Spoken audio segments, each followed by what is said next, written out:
Tramvaj del nga shinat në Sarajev humb jetën një person, 4 të tjerë plagosen.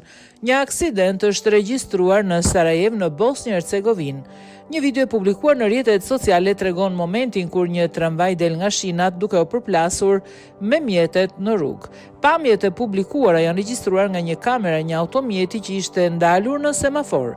Tramvaji po udhëtonte drejt Bashqarshis kur doli nga shinat në kryqëzim përpara Muzeut Kombëtar. Ministria e Brendshme njoftoi se një person humbi jetën dhe 4 të tjerë u plagosën. Të plagosurit kanë marrë ndihmë mjekësore menjëherë pasi në vendngjarje rastësisht ndodhej edhe një ambulancë.